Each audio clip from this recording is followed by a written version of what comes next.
Fuel drawn from the tank flows to the OEM-supplied pre-filter.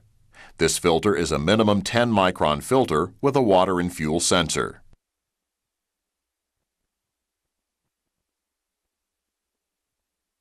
Fuel leaves the pre-filter and flows to the inlet of the ECM cooling plate.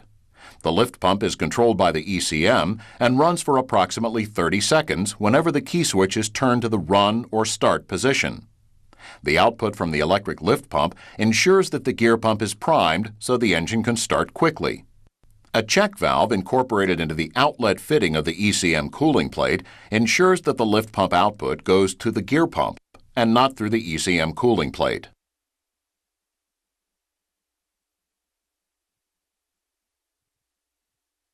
When the gear pump speed reaches sufficient levels, it pulls fuel directly through the ECM cooling plate and the open check valve that is installed in parallel with the electric lift pump.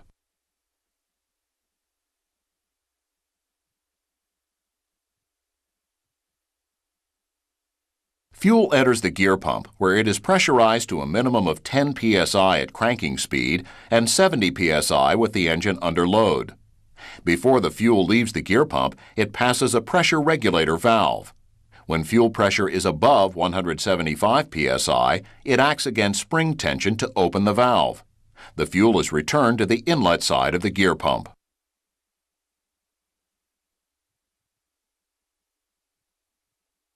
The output from the gear pump flows to the pressure side fuel filter. This filter has a 2-micron rating.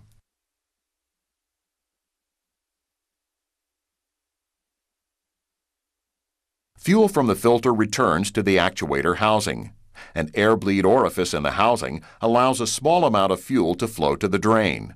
Any air in the fuel is pushed through this orifice and prevented from entering the high-pressure pump.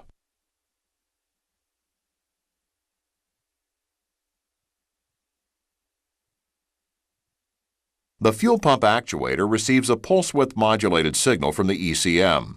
This fuel pump actuator controls the amount of fuel metered into the high-pressure pumping chambers. Controlling the fuel flow into the high-pressure pump prevents pressurizing more fuel than is needed. This actuator is a normally open valve. Current is increased to reduce flow to the pump, thus lowering fuel rail pressure.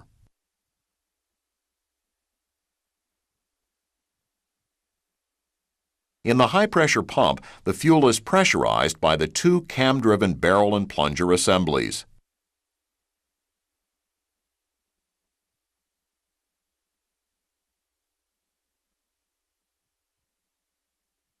These assemblies create the high pressures needed for injection.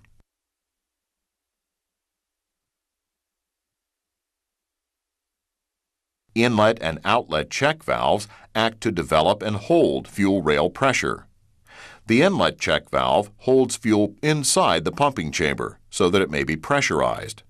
The outlet check valve holds the fuel rail pressure inside the rail so that it does not leak back into the pumping chamber. A failure of a single pumping chamber results in a pressure imbalance and possibly low rail pressure. The ECM can detect this condition and will register a fault code.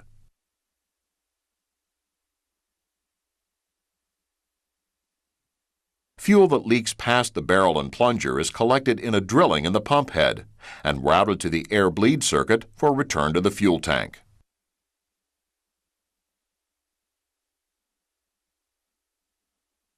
The pressurized fuel leaves the high-pressure pump and flows through piping to the fuel rail. This rail and the high-pressure fuel line serve as an accumulator, storing the fuel under pressure until it is needed for injection.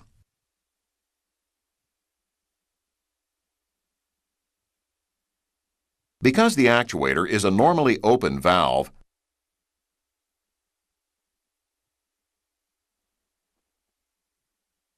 any circuit problem, such as an inadvertently disconnected actuator wire, will cause the actuator to open. This results in maximum flow to the high-pressure pump, leading to opening of the fuel rail pressure relief valve. This valve protects the rail, lines, and injectors from any malfunction causing overpressurization.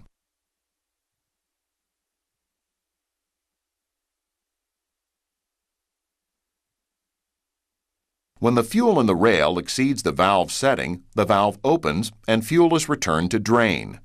The fuel rail pressure relief valve is a two-stage valve. When closed, only a small area is exposed to the fuel in the rail. This makes the valve a fast-acting valve that opens at approximately 1800 bar. Once opened, the outer plunger moves to its stop and a larger area is exposed to the high-pressure fuel. This causes the inner plunger to open and rail pressure drops to 1000 bar. After the fuel rail pressure relief valve opens, the rail pressure must approach zero to reseat, close the valve.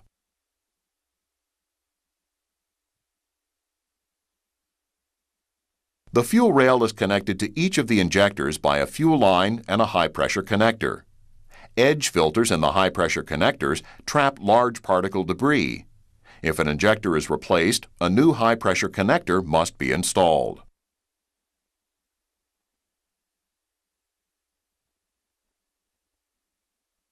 At the injector, fuel flows through the supply inlet passage, pressurizing the injector nozzle and the control chamber above the injector plunger.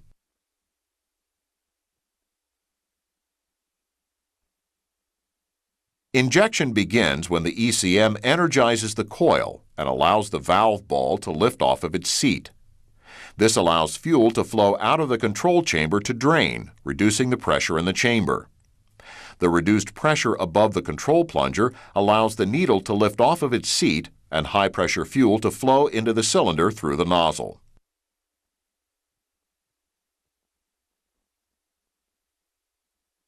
Since the drain passage is slightly larger than the supply passage, the fuel pressure above the control plunger does not build as long as the valve ball is off its seat.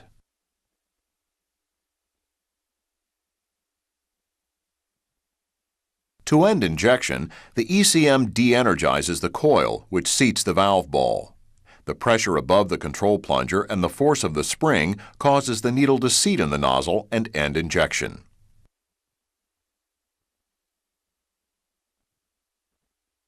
Fuel flowing out the fuel return from the injector flows back to the fuel drain block.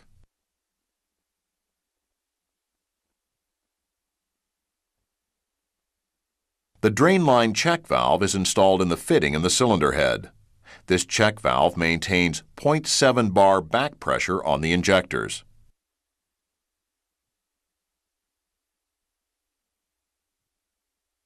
The drain lines route drain fuel from the injectors, fuel rail, and fuel pump to the fuel drain block. From the drain block, a drain line allows the drain fuel to return to the fuel tank.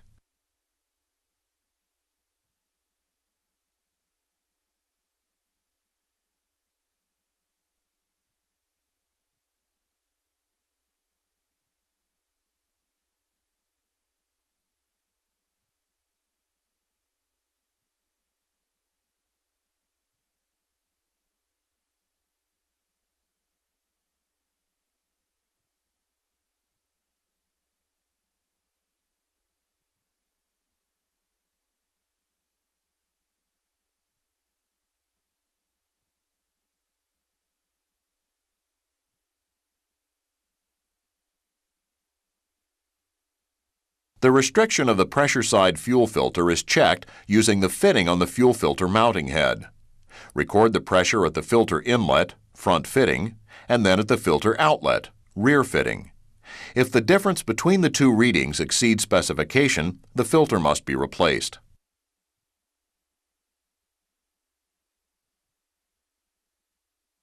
The output of the lift pump can be checked using a pressure gauge at the inlet to the gear pump. A test port is located on the back of the gear pump for this purpose.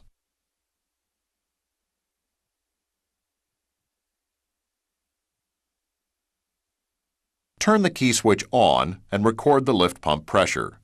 If the lift pump pressure is low while the lift pump runs, make sure the system is primed and the check valve at the ECM cooling plate is not blocked open before replacing the lift pump. To test the low-pressure fuel system restriction, install 0 to 30 mm mercury vacuum gauges at the gear pump inlet and at the OEM connection manifold prior to the ECM cooling plate.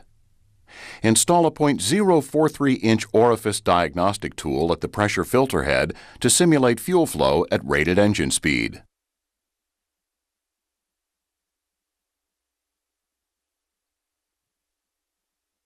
Run the engine at high idle and record the gauge readings.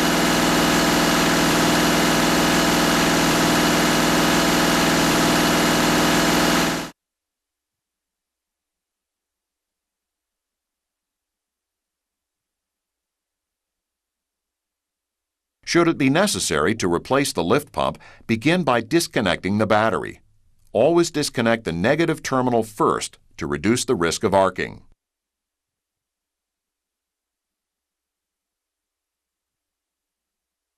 Disconnect the wiring to the lift pump.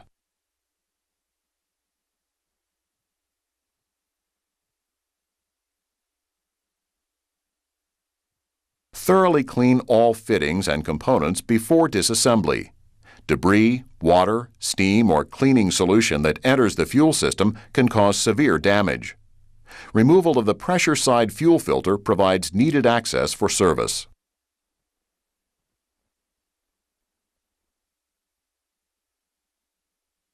Remove the low-pressure fuel line clasp.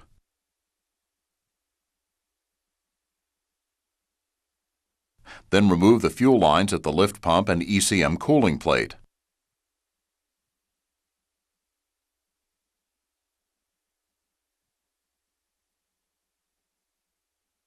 Remove all ECM electrical connectors and wire harness clips.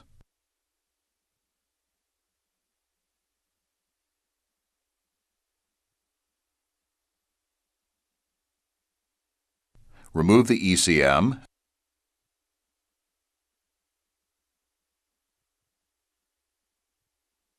and then remove the cooling plate.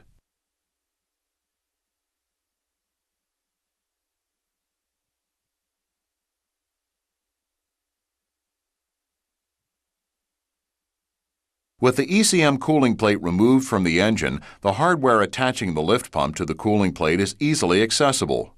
Remove the lift pump from the cooling plate.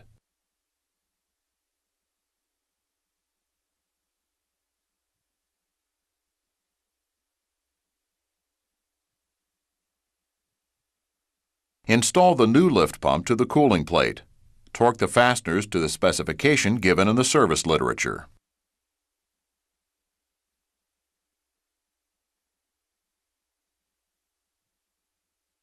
Install the fuel lines, taking care of the following items.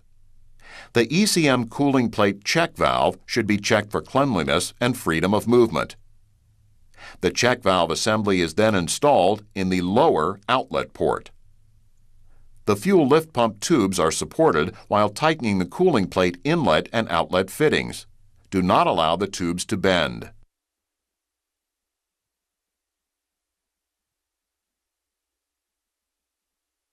Install the ECM cooling plate and lift pump assembly and the ECM on the engine.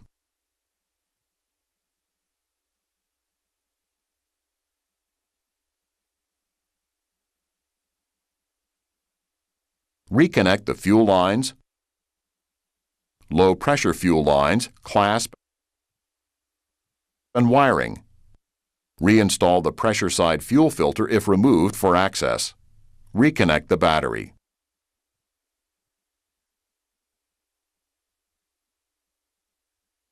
With the connector removed and the key switch on, power supply to the heater must be at least 12 volts. If the voltage does not meet specification, refer to the OEM repair manual.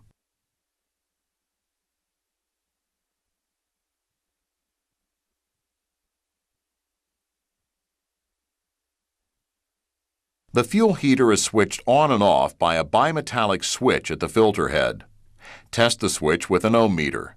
It should register as open, high resistance, above 18 degrees centigrade, and register as closed, near zero resistance, below 1 degree centigrade.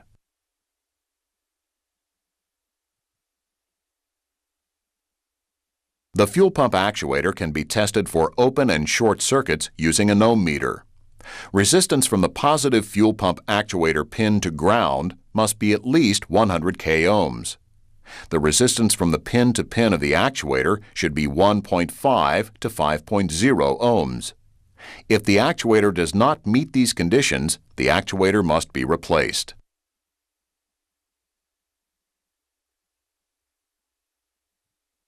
Remove the cap screws that hold the fuel pump actuator to the actuator housing.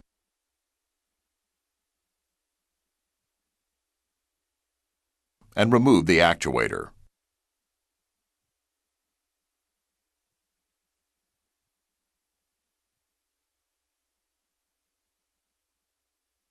Inspect the actuator pins for wear or corrosion. Closely inspect the pigtail harness for wire insulation damage. Inspect the plunger through the 3 fuel passage windows. A shiny, scratch-free surface indicates the actuator is acceptable for reuse. Any signs of scuffing, especially when accompanied by intermittent fault codes 449, 2215, or 2216, indicate the need to replace the valve.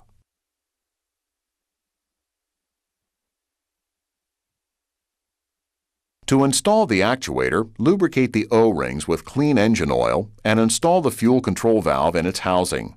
Do not use the cap screws to pull the actuator into the housing. Torque the cap screws to specification.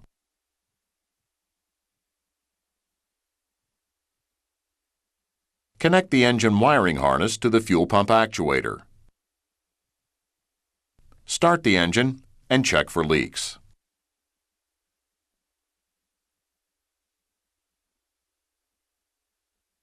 Disconnect the wiring harness from the fuel pump actuator.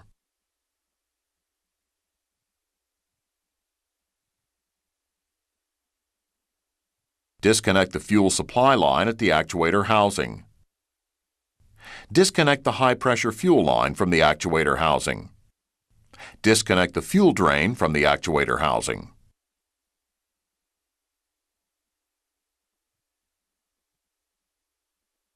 Remove the 3 cap screws that hold the fuel pump actuator housing to the high-pressure fuel pump head. Remove the actuator housing and gasket.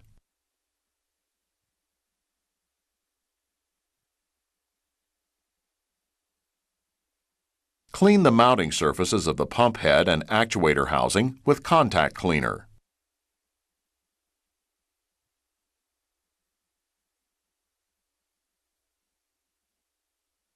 Install a new gasket. Note, this gasket should be installed dry. Install the housing on the pump and torque the cap screws to specification.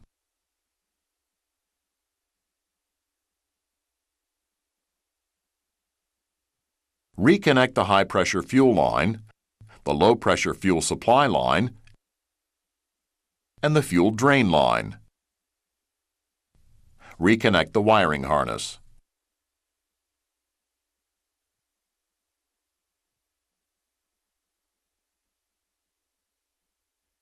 Remove the fuel pump actuator housing following the procedure given elsewhere in this training.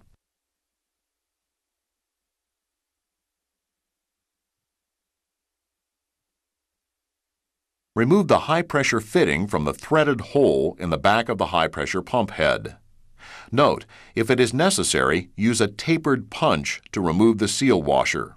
Insert the punch into the center of the seal washer and work the seal out of the bore in the pump head.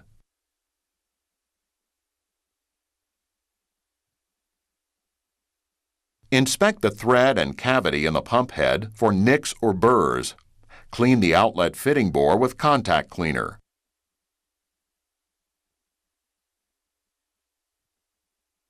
Install a new seal washer onto the fitting. A small amount of lubriplate will help to keep the seal in position during installation.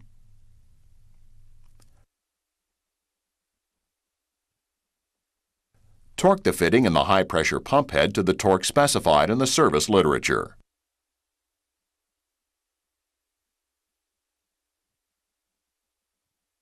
Install the fuel pump actuator housing and reconnect the fuel lines and wiring using the procedure given previously in this training.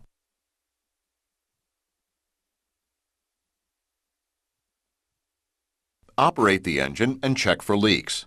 When checking the pump high-pressure fitting, snap the throttle several times to increase the fuel rail pressure.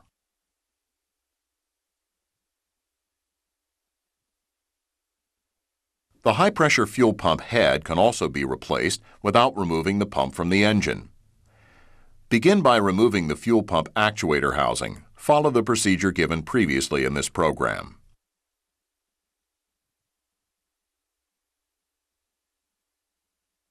Remove the fuel pump drive gear cover and bar the engine over slowly to top dead center. This is where the line on the pump gear aligns with the line on the gear cover.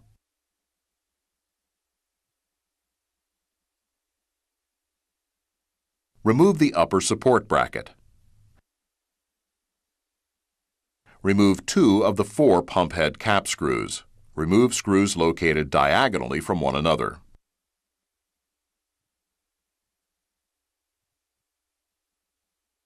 Remove the last 2 cap screws by loosening each cap screw 1 turn at a time.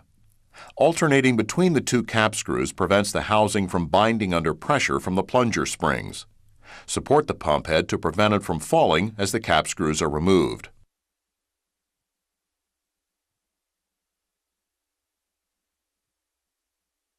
Remove the springs and spring retainers from the barrel retainers. Keep track of the position of these parts so that they can be returned to their original location. If a new pump head is being installed, it will be supplied with new springs and tappet retainers.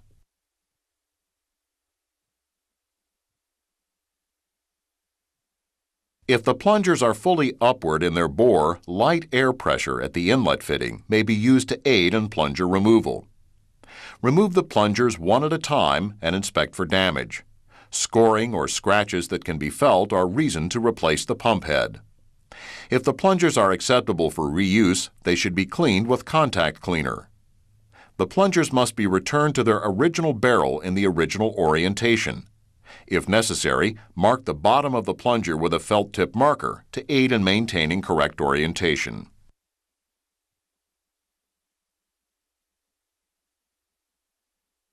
Return the plungers to their original locations.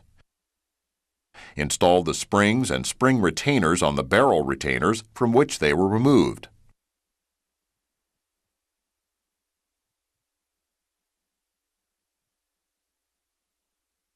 While the fuel pump head is removed, inspect the cam housing, tappets, and tappet bores. Use an O-ring pick to remove the tappets from their bores. Inspect the camshaft for wear.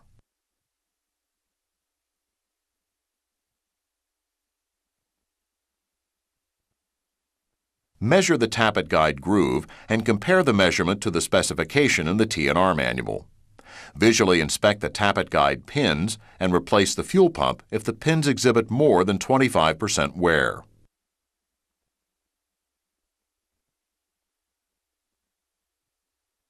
Reinstall the tappets into the tappet bores from which they were removed. Then install new O-rings on the cam housing.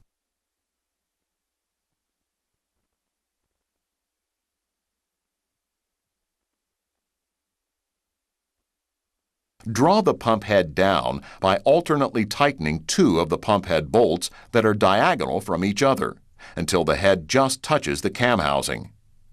Install the remaining 2 pump head bolts. Torque the pump head bolts to the specification listed in the service literature.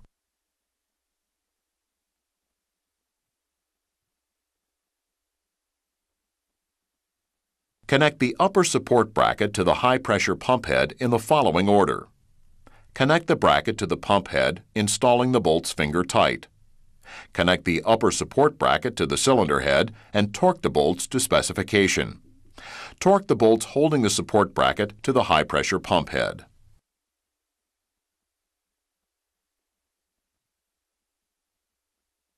Reinstall the fuel pump actuator housing, fuel lines, and wiring using the procedures given previously in this training. Reinstall the fuel pump drive gear cover.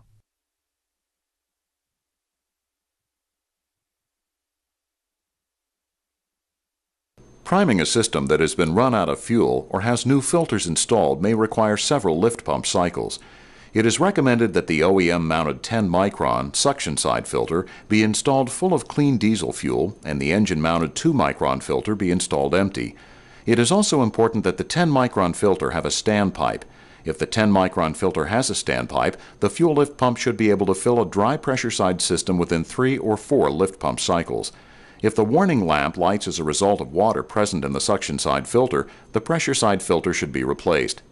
This is due to the fact that the pressure side filter has some water stripping capabilities, but no provisions for draining.